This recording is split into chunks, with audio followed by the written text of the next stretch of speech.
Assalamualaikum warahmatullahi wabarakatuh. Semangat pagi, Mitra NASA dimanapun Anda berada, baik di dalam maupun di luar negeri, baik di Jawa maupun di luar Jawa. Ketemu kembali pada pagi hari ini, webinar bersama kami, salah satu konsultan pertanian, khususnya hama dan penyakit, dengan Bapak Agus Budistiono. Pada pagi hari ini kita akan membahas mengenai produk kita yang sudah keluar izinnya, yaitu pentingnya korin. Nah, kenapa korin ini penting? Tapi sebelumnya ya masih dalam rangka Syawal, saya ucapkan bagi teman-teman yang masih dalam suasana Idul Fitri, saya ucapkan taqabbalallahu minna wa minkum taqabbal ya karim. Mohon maaf lahir dan batin ya, kalau ada kesalahan selama kurang lebih dalam setahun ini, baik dalam webinar maupun dalam perkataan kami ya. Sekali lagi, di hari yang fitri ini kita kembali ke fitrah ya. Mohon maaf lahir dan batin. Kita mulai dari kosong ya. Mitra NASA dimanapun Anda berada, webinar kali ini yaitu tentang pentingnya korin. Dan alhamdulillah, korin saat ini yang sudah lama close order sekarang sudah bisa diorder.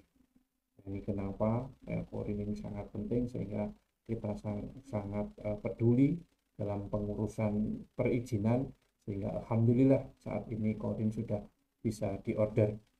Nah, Mitra NASA dimanapun Anda berada, sebelumnya ya kita tahu bahwa sebagai gambaran aja kenapa korin ini penting, kita lihat kondisi pertanian saat ini di Indonesia. Kita tahu kondisi pertanian saat ini di Indonesia ya, kemampuan pertanian khususnya untuk memenuhi kebutuhan pangan kita sendiri ini relatif telah dan sedang menurun dengan sangat besar. Nah, kita masih mengandalkan impor ya, apalagi impor beras, meskipun ini hubungannya geopolitis. Nah, pada waktu ini ya, Indonesia itu berada dalam keadaan rawan pangan. Bukan karena tidak ada pangan, tetapi karena pangan untuk rakyat Indonesia ini sudah tergantung dari suplai luar negeri, dan ketergantungannya ini semakin besar ya. Padahal pasar pangan ini amat besar yang kita miliki ya, ini diincar oleh produsen pangan luar negeri yang tidak menginginkan bahwa Indonesia itu memiliki kemandirian di bidang pangan. Pada potensi ya pertanian Indonesia, terutama di bidang pangan, terutama produksi padi, ini sangat luar biasa. Dan ini memang harus kita pikirkan bersama bagaimana supaya ya kemandirian pangan ya bangsa kita ini bisa kita atasi bersama. Nah, salah satunya sumbangsih dari NASA ya, permasalahan-permasalahan di lapangan yang sampai saat ini sudah kita ketahui bersama ya, kenapa produktivitas terutama pangan kita itu masih rendah. Ini ada permasalahan yang sangat mendasar ya. Ini sekedar apa yang sudah kita sampaikan, kita ulang kembali bahwa permasalahan-permasalahan yang sangat mendasar kenapa produktivitas pangan kita itu masih sangat rendah ya, ini ada permasalahan terutama di sisi tanahnya. Tanah kita ini keras dan tanah kita itu masam. Kemudian tanah kita kekurangan pupuk atau nutrisi atau unsur hara. Kemudian petani itu kurang tahu permasalahan ya, tanah kita juga kekurangan yang namanya zat pengatur tumbuh atau hormon. Dan yang tidak kalah penting ini adanya bahaya residu pestisida kimia. Nah, nanti kita akan fokus di bagaimana cara mengurangi residu pestisida kimia, terutama dalam pengendalian yang ramah lingkungan untuk mengendalikan hama penyakit. Salah satunya kenapa korin ini penting di sini. Ya, Mitra NASA dimanapun Anda berada, ya, permasalahan yang mendasar ini, ya, ini menyebabkan bahwa terjadinya degradasi lahan. Tahan yang keras tadi terjadi degradasi lahan, Kenapa ini terjadi tanah yang keras, degradasi lahan? Karena C organik tanah ini kurang dari 2%. Kemudian sawah yang intensif, terutama di Jawa ini saat ini ya, tanah-tanah kita keras ya, apalagi sehingga terjadinya yang namanya degradasi lahan. Ini C organik kalau di Jawa ini kurang dari 1%. Bah, dan ternyata ya, C organik yang optimal ini harus di atas 2,5%. Ini yang terjadi. Kemudian ironisnya kita itu termasuk negara tropika basah, yang mana sumber bahan organiknya itu sangat melimpah. Tetapi kenapa C organiknya itu kita sangat-sangat rendah? Nah, ini pasti ada permasalahan-permasalahan yang mendasar. Dan di sini ya, sifat biologi tanah ya, ini harus kita kuasai betul. Karena apa? Karena sifat biologi tanah ya yang berkaitan dengan organik ini sangat penting. Untuk apa? Untuk pertumbuhan tanaman, karena ini bisa meningkatkan aktivitas mikroorganisme. Ya, berdasarkan pengalaman-pengalaman ya, sifat biologi tanah ini nanti hubungan dengan adanya pupuk hayati, kemudian ada pengendalian-pengendalian yang ramah lingkungan ya, kemudian terjadinya residu pestisida ini, karena ini nanti akan mempengaruhi yang namanya mikroorganisme yang ada di tanah. Nah, sekilas ya mengenai pupuk hayati ya, di NASA ini juga ada pupuk hayati, tapi ini juga masih dalam pengurusan izin, karena pentingnya pupuk hayati ini juga kita tetap proses, terutama untuk tangguh ya, baik itu tangguh probiotik maupun tangguh dekomposer, karena memang manfaat pupuk hayati ini sangat penting karena bisa meningkatkan produksi secara kuantitas, kualitas, dan kelestarian, kemudian bisa mencegah degradasi lahan, memperbaiki struktur tanah ya, setelah fisika, kimia, biologi tanah, ulang sebentar, kemudian bisa meningkatkan jumlah mikroorganisme dan mempercepat proses mikrobiologis, kemudian bisa mengaktifkan serapan hara oleh tanaman, kemudian menekan soil-borne diseases, yaitu bisa menekan serangan penyakit karena di situ ada mikroorganisme yang berguna bagi tanah, kemudian bisa mempercepat proses pengomposan juga. Nah, fungsi dari dekomposer atau pengurai ya, ini berkaitan dengan yang namanya detritivore itu apa nanti ya. Ini organisme yang bisa menguraikan bahan organik berasal dari organisme yang mati. Nah, proses penguraian ini oleh organisme yang namanya detritivore ya. Kemudian konsumen makro saprotrof karena makanannya lebih besar, kemudian bisa berubah bakteri, jamur, dan mikroba pengurai. Nah, detritivore ini bisa hewan pengurai pemakan sisa-sisa bahan organik seperti rayap, kutu kayu, kelapa, kumbang, dan memakan bangkai. Nah, ini yang lagi kita pertahankan ya, tangguh karena ini penting, pupuk hayati, dekomposer kita karena mampu merobak bahan organik, bisa menambahkan nitrogen, pelarut fosfat, penghasil fitohormon, dan penyedia unsur esensial ya.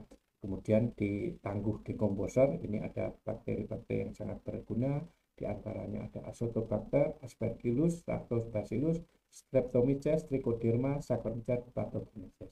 Ini mudah-mudahan pupuk hayati kita karena penting untuk mikroorganisme ya, ini mohon ya sabar, ini lagi kita pengurusan izin. Nah, mitra NASA dimanapun Anda berada, nah ya, yang berkaitan dengan residu pestisida kimia, yaitu dengan pengendalian yang ramah lingkungan yang sudah kita pernah sampaikan, ini ada jenis-jenis agen hayati. Nah, ini berkaitan dengan pentingnya korin. Ya, posisi korin itu nanti di mana? Ya, pentingnya korin ya kita tahu bahwa di dalam pengendalian organisme pengganggu tanaman, hama, penyakit, dan gulma, ini kita dalam pengelolaan hama dan penyakit, kita lebih ke pengendalian secara agen hayati dengan musuh-musuh alami. Nah, musuh alami di sini atau agen hayati berdasarkan sasarannya ya. Kalau hama ini ada jenis predator. Nah, predator itu adalah salah satu hewan yang lebih besar. Contohnya saja ya yang menjadi predator misalnya laba-laba. Laba-laba ini bisa memakan wereng, walang sangit ya. Ini dalam jumlah yang besar. Kemudian untuk tikus kita punya predator yang namanya ular ya. Kemudian ada belalang sembah ya. Ini untuk mengendalikan jenis ulat ya. Kemudian ada jenis parasitoid yang lebih kecil. Kemudian ada patogen. Patogen itu bisa berasal dari jamur, ya bisa berasal dari bakteri ataupun virus, ataupun juga berasal dari jamur, virus, dan bakteri. Ya. Kemudian untuk penyakit, ya kita ada yang cendawan atau jamur. Ada cendawan rhizospheric, ya ini kita di NASA ini punya ya untuk perbaikan tanah, ya ini kita punya yang namanya glio. Kemudian bisa fusarium non patogenik. Kemudian yes, ya yes ini dari ragi. Kemudian jamur atau yang berasal dari endofit. Ya, kita punya ya ini untuk pengendalian, ya ini kita punya yang jamur dari BBR. Kemudian untuk bakteri, ya kita punya bakteri antibiotik atau antibiosis. Nah, posisi korin ini termasuk dari bakteri. Kemudian ada PGBR, ini apa nanti akan kita kupas bersama. Mitra NASA dimanapun Anda berada, ya jenis-jenis akan hayati tadi dari patogen serangga, ya ini bisa berasal dari cendawan atau fungi. Nah, cendawan, fungi atau jamur, ya ini bisa berasal dari Beauveria bassiana. Tadi sudah katakan kita punya yang namanya BVR, ini untuk walang sangit, ya ini sangat bagus. Kemudian penggerak batang, ya kemudian kutu-kutuan ini juga. Kemudian ada Betarisium, ya Anisopale ini juga untuk orang ini yang berasal dari jamur atau fungi atau cendawan. Kembang kelapa ini bagus untuk Betarisium. Kemudian yang berasal dari bakteri kita punya misalnya dari Bacillus thuringiensis, ini untuk jenis-jenis ulat, Lepidoptera. Kemudian dari virus, ya ini ada ini ulat bawang, ya kemudian ulat tentara, ya, atau ulat gelayak, Rhodoptera letula. Nah, dari perbanyakan ini keuntungannya ini bisa perbanyakan cepat, ya bisa disimpan, ya ini sangat bagus untuk patogen-patogen. Nah, di NASA kita punya yang namanya BVR, ini kalau yang berasal dari jamur untuk mengendalikan hama atau serangga.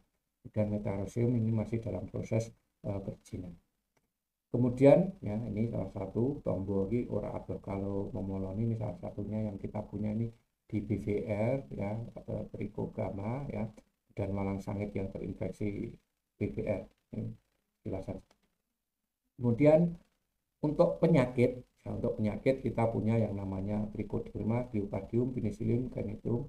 Ini biasanya untuk penyakit jamur tanah atau soil atau rhizophyric fungi atau jamur akar atau tanah. Jadi glio ini sangat bagus ya diberikan di awal tanam atau sebelum tanam. Karena memang fokusnya itu untuk jamur di dalam tanah. Karena sisa-sisa penyakit ini awalnya di dalam tanah. Ya.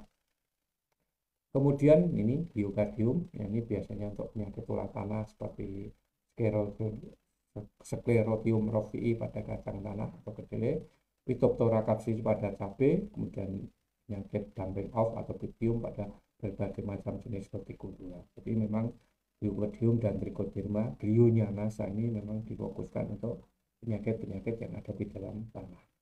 Ya. Nih. Kemudian yang ragi atau kamir atau dari yes, yang ragi kamir atau yes ini termasuk jenis cendawan atau jamur atau fungi yang uniseluler, yaitu bersifat tunggal, berkembang biak dengan pembelaan dan bentukan tunas, tahan terhadap kelembaban rendah dan filoplan, contohnya Aurebasidium, Rhodotorula, Sporobolimeces. Nah, ini Aurebasidium ini untuk mengendalikan penyakit bercak ungu atau bawang atau bawang merah atau penyakit Athenia cori. Nah, di NASA yang berasal dari ragi, kamir atau yes ini belum ada. Kemudian cendawan endofit. Nah, cendawan endofit ini adalah jamur ya yang hidup dalam jaringan tanaman tanpa menimbulkan kerusakan pada tanaman inang tersebut. Nah, cendawan endofit ini dapat berfungsi sebagai agen antagonis terhadap patogen maupun terhadap bakteri.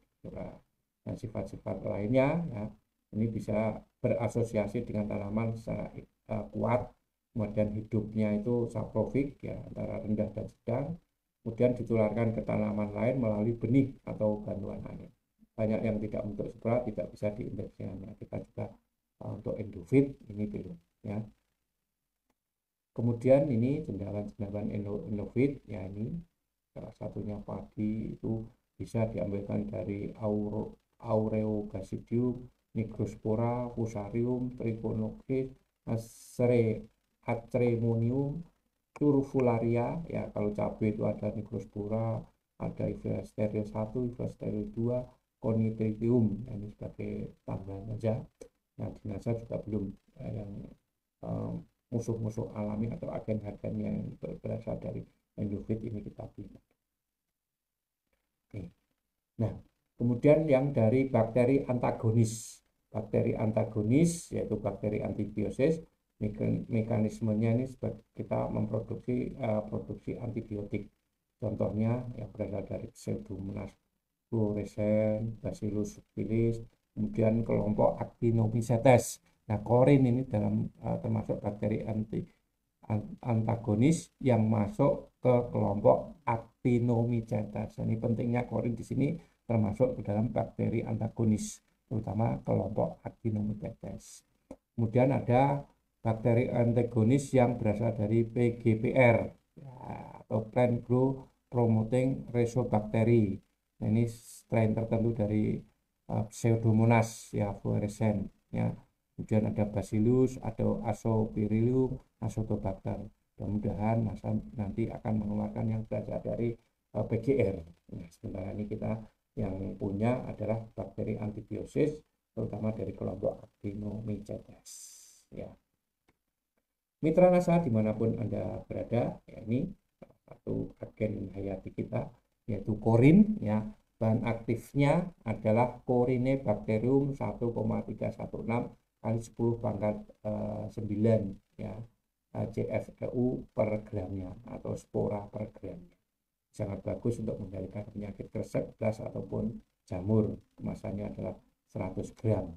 Nah, klasifikasi ya dari korin ya, korin dari NASA ini termasuk dalam kingdom bakteria ya, termasuk dalam kingdom bakteria. Kemudian termasuk filumnya ini adalah Actinobacteria, kemudian ordonya itu Actomycetales ya, atau kelasnya ada Actinomycetes ya, subordernya Corynebacteriaceae, kemudian familinya ini masuk Corynebacteriaceae. Nah, masuk genus Corynebacterium ya, spesiesnya banyak, Corynebacterium sp, kemudian banyak macam-macamnya spesies, tapi dari genusnya ini dari Corynebacterium. Ini berasal kita ambilkan dari buku Lehmann dan Neumann 1896 ya. Kemudian agen hayati korin ini kenapa penting ya, karena ini bersifat bakteri antagonis tadi ya, bakteri antagonis ya, bakteri yang mampu mengendalikan jamur, bakteri yang makan bakteri atau bakteri yang bisa makan jamur ya, untuk mengendalikan hawar daun bakteri ya, kresek, blas, bercak daun ya, BRS, bakteri red strip, kemudian penyakit layu fusarium, akar dada, pupis ini juga bisa. Nah, dosis penggunaannya ya, karena ini bentuknya serbuk, bisa menggunakan 2-4 gram per liter. Nah, saya juga ada yang cair bisa 5 cc kalau yang cair. Tapi kita punya yang serbuk 2-4 gram per liter. Kemudian waktu ya, bisa disemprotkan di umur ya 14, 28, 42 hari setelah tanam. Ini untuk padi. Kalau sayuran itu paling tidak 10-20 hari sekali. Ya, ini ya salah satu pentingnya korin, terutama untuk gejala hawar daun bakteri ini. Penyebabnya adalah Xanthomonas oryzae. Ya, bisa dilihat gejalanya ini, atau penyakit kresek atau hawar daun bakteri.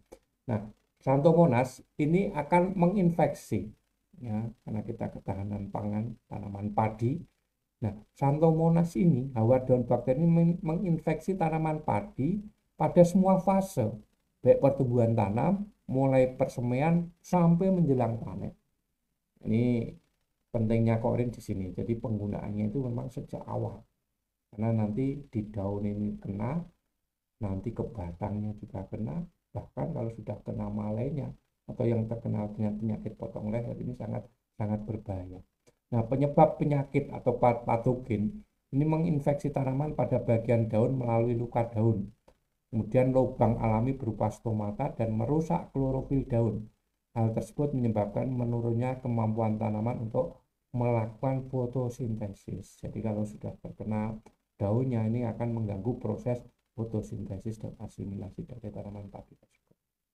Nah, serangan awal yang ini terjadi ya, pertumbuhan menyebabkan tanaman biasanya layu dan mati. Nah, gejala ini biasanya orang menyebutnya adalah kresek karena daunnya pada laras. Kalau di sapu itu kresek-kresek gitu. Ya, makanya penyakitnya disebut dengan penyakit kresek karena daunnya pada laras. Sedangkan pada tanaman dewasa bisa menimbulkan gejala hawar daun, ya, gejala hawar atau blight. Gejala ini dimulai dari tepi daun, kemudian berwarna keabuan, lama-lama menjadi kering. Ya, itu kalau di sapu itu bisa menjadi kresek. Gitu. Bila serangan terjadi saat berbunga, ya, proses pengisian gabah menjadi tidak sempurna, sehingga menyebabkan gabah tidak terisi penuh atau bahkan hampa. Pada kondisi seperti ini, kelingan hasil mencapai 50 bahkan bisa sampai 10%. Ya. Nah, ekologi dari penyakit hawar daun bakteri, ya. Bakteri Xanthomonas ini sangat penting karena dia mempunyai beberapa patotipe atau ras patogen atau strain. Ya, setiap patotipe ini mempunyai virulensi, yaitu daya tular yang spesifik terhadap padi. Ini berdasarkan antara interaksi inang dan parasit. Nah, patotipe ini dikelompokkan berdasarkan reaktif varietas diferensial dengan zoo yang rentan atau kompatibel dan tidak tahan atau tidak kompatibel. Nah, di Indonesia ya, hawar daun bakteri ini telah terdeteksi kurang lebih ada 12 strain penyakit hawar daun bakteri dari tingkat virulensi yang berbeda. Ada strain 3, 4, dan 8 ini yang paling dominan. Ya, ini yang perlu kita ketahui bersama. Nah, bagaimana cara mengendalikan penyakit hawar daun bakteri ini? Ya, selain menggunakan korin, ya, kita yang pertama ini kita kebersihan kebun atau sanitasi terhadap tanaman-tanaman inang.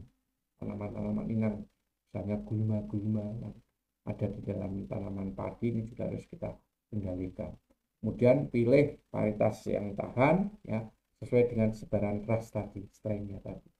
Kemudian penggunaan benih yang sehat, ini sangat penting.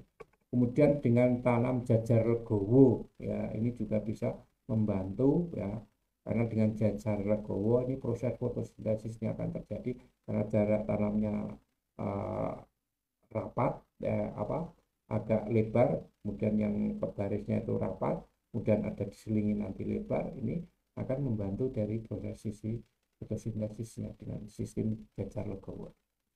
Kemudian hindari pengendangan yang terlalu dalam, kemudian pemupukan yang berimbang, tidak hanya makronya saja, tapi berimbang secara makro dan mikro, tidak hanya berimbang NPK-nya saja, tapi mikronya itu juga harus berimbang, makro mikronya harus berimbang.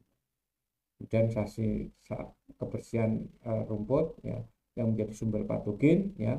Kemudian pengeringan lahan secara berkala kalau ada serangan. Misalnya, ya, yaitu 1 hari diairi, 3-4 hari dikeringkan, terutama pada daerah yang endemik serangan hawar daun bakteri. Kemudian penggunaan korin yang sudah saya sampaikan tadi, ini 3 kali penyemprotan. Bisa saat perlakuan benih, ya, di umur benih direndam dengan korin, kemudian disemprotkan di umur 28, kemudian di umur 42. Ya, kalau yang cair bisa pakai 5 cc, kalau yang serbuk bisa pakai 2-4 gram per liternya. Kemudian bisa juga 3 kali penyemprotan di umur 14, 24, dan 48 hari setelah tanam. Ya, ini kalau menggunakan korin. Ya, ini salah satu contoh penyakit bakteri daun bergaris tadi yang disebabkan oleh Xanthomonas completis. Ya, ini fase generatif luar biasa ini. Ya, ini yang menyebabkan nanti daun pada laras kresek. Kalau terjadi ini, ya, Kalau sudah mencapai ke daun yang seperti ini, kemudian sampai ke batang, ya, ini proses fotosintesis akan terganggu sehingga pengisian bulir ini tidak akan sempurna. Ya, ini penyakit bercak coklat, ya, ini sama, ya, ini serangan. Kalau serangan berat seperti ini.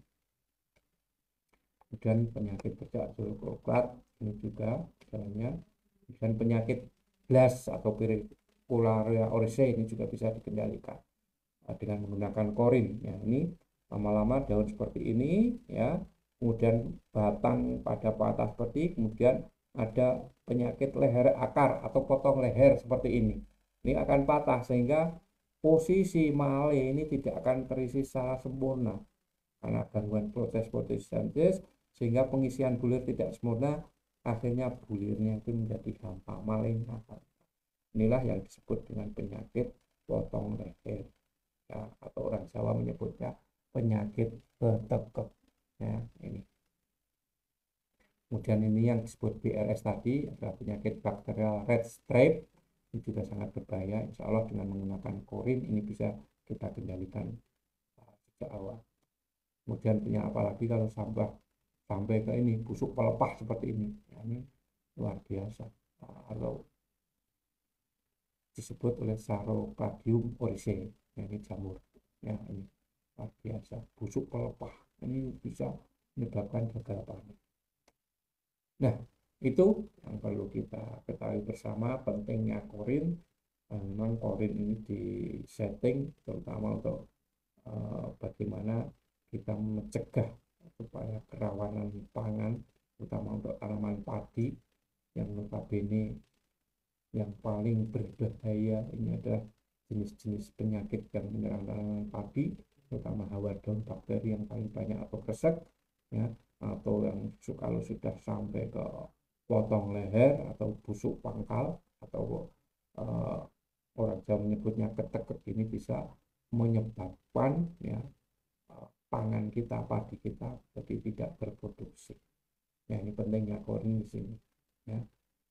Mitra Nasa dimanapun Anda berada, ini secara sederhana kalau kita pengen pengendalian secara hayati, pengen mengendalikan secara hayati dengan menggunakan korin atau dengan menggunakan agen-agen hayati yang lain, yang perlu diingat di sini, yang wajib diberikan di sini, ya, bahwa penggunaan bahan organik ini hukumnya adalah wajib, ya, karena bahan organik ini nanti yang akan menimbulkan, ya, mikroorganisme yang akan tumbuh di situ, ya, salah satunya dari bakteri korin, ya, Corynebacterium, kemudian dari Biocardium, Trichoderma yang ada di situ, sehingga penggunaan bahan-bahan organik, ya, produk-produk organik ini hukumnya wajib. Kemudian kita bisa konservasi atau melestarikan atau secara melindungi, ya, kita tidak boleh membakar jerami karena secara tidak langsung tidak membakar jerami ini kita akan melestarikan musuh-musuh alami yang ada di situ, ya, sehingga kita bisa menyelamatkan serangga yang terinfeksi, terutama kalau BVR yang ada di dalam daerah di dalam jerami tidak kita bakar sehingga BVR-nya itu akan bisa kita selamatkan, ya. Kemudian kita bisa mengintroduksi, ya, atau menambah bahan tanah atau kandungan mikrobia yang tinggi, misalnya tanah di bawah rumpun bambu ini bisa kita tambahkan kalau kita punya tanaman-tanaman yang notabene terkena serangan-serangan penyakit. Kemudian perakaran rumput gajah ini juga bisa ditambah, atau kita bisa mengintroduksi musuh-musuh alami, salah satunya dengan menggunakan korin, kemudian Biocardium, ya, kemudian menggunakan Beauveria bassiana, ya. Ini salah satu agen-agen hayati yang sangat membantu petani-petani kita, ya. Mungkin itu, ya, kenapa pentingnya korin, ya, di sini, ya. Yang pertama, ya, korin ini salah satu musuh alami dari penyakit cacar daun bakteri atau kresek atau potong leher atau penyakit blast, ya, tapi biasanya petani menyebutnya penyakit blast rangertinya itu penyakit apa, itu penyakit blast. Tapi dilihat dari gejalanya itu dari awal itu sudah kresek melaras, nah Nanti kalau menyerang ke batang ini biasanya orang menyebutnya penyakit dengan penyakit gelas karena ada gejala-gejala seperti kemerah-merahan Pak. Ya, itu pentingnya korin. Kemudian insya Allah dengan penggunaan korin ini bisa mengurangi ya serangan-serangan yang penyakit yang ada di tanaman padi. Tidak hanya di tanaman padi, tapi untuk jenis tanaman-tanaman hortikultura yang lain, korin ini juga sangat bagus digunakan untuk penyakit akar gada ini juga sangat bagus. Nah, mitra nasa dimanapun Anda berada, salah satu korin yang penting ya, kalau kita ingin berbudaya, kita harus tahu ya yang diperlukan tanaman itu apa. Ya, tanaman itu kan butuh iklim. Nah, iklim yang seperti apa yang dibutuhkan tanaman? Ingin iklim yang sangat cocok, ya, ada sinar matahari cocok, ya. Kemudian musim hujan, musim kering, ya kita harus tahu pengen nanam apa, ya. Kemudian air ini juga sangat penting. Apapun pupuk yang kita berikan, kalau tidak ada air tidak akan bisa diserap oleh tanaman. Ya, ini karena air ini bisa mencegah kelembapan, bisa menetralkan suhu. Air ini sangat-sangat penting. Ya, kemudian tanah, ya tanah yang bagaimana yang dibutuhkan tanaman, ya tanah yang gembur. Tanah yang gembur itu yang bagaimana? Tanah yang gembur itu yang kandungan bahan-bahan organiknya itu luar biasa, mikroorganismenya banyak. Ya, biasanya tanah yang gembur notabene kandungan bahan organiknya banyak. Ya. Kemudian tanaman butuh apa? Pupuk. Ya, tanaman butuh pupuk. Ya, pupuk yang bagaimana yang dibutuhkan tanaman? Pupuk yang berkualitas. Nah, pupuk yang berkualitas itu yang bagaimana? Ya, pupuk yang berkualitas itu yang harus mengandung nutrisinya lengkap, umak-umiknya lengkap, unsur makronya lengkap. Ya, ada hormonnya, ada enzimnya, ada asam-asam organiknya, dan ada juga mikroorganismenya. Ini ya, cari pupuk yang berkualitas yang seperti itu. Kemudian tanaman juga bibit, cari bibit yang berkualitas. Kemudian gunakan pestisida. Ya, pestisida bisa digunakan. Ya, salah satunya menggunakan pestisida yang ramah lingkungan. Ya, dengan menggunakan agen-agen hayati atau pestisida yang organik. Ya, ini yang diperlukan oleh tanaman. Insya Allah ya, dengan pemberian ini kita tahu apa yang diperlukan tanaman, iklim, air, tanah, pupuk, bibit, dan pestisida yang ramah lingkungan, kalau tanaman kita akan ya. Mungkin itu yang bisa kami sampaikan ya. Pertemuan webinar pada pagi hari ini ya, kita mengupas pentingnya korin, dan alhamdulillah mudah-mudahan dengan hadirnya korin kembali yang sudah hampir kurang lebih 1 tahun ya, close order ya, mudah-mudahan korin bisa menjawab tantangan ya pangan ya, yang notabene kita ada kerawanan pangan ya, padahal kita mampu, kita bisa swasembada pangan karena produksi padi kita bisa ditingkatkan paling tidak bisa 10 ton ya, rata-rata 10 ton ini luar biasa ya. Kita tidak bisa tidak akan impor lagi ya, tapi semuanya ini juga bergantung pada mitra-mitra semua, bagaimana kita mengelola terutama tanaman padi kita dengan nutrisi yang tercukupi. Mungkin itu yang bisa kami sampaikan. Sekali lagi, mudah-mudahan kehadiran korin ini bisa mengobati ya yang selama ini ya tanaman padinya terserang penyakit kresek, melaras ya, yang selama ini kita kendalikan alternatif ya, produk NASA bisa menggunakan GC atau dengan menggunakan bio. Insya Allah yang khusus untuk korin ini bisa mengobati mitra-mitra NASA semuanya. Dan sekali lagi kurang lebihnya mohon maaf yang sebesar-besarnya ya. Sekali lagi mudah-mudahan korin bisa sebagai salah satu solusi agen hayati terbaik dari NASA, sehingga bisa tercapai swasembada pangan dan kita bisa menjadi ya bangsa yang bermartabat, bangsa yang mandiri di bidang pangan. Terima kasih. Saya akhiri. Assalamualaikum warahmatullahi wabarakatuh dan tetap semangat pagi.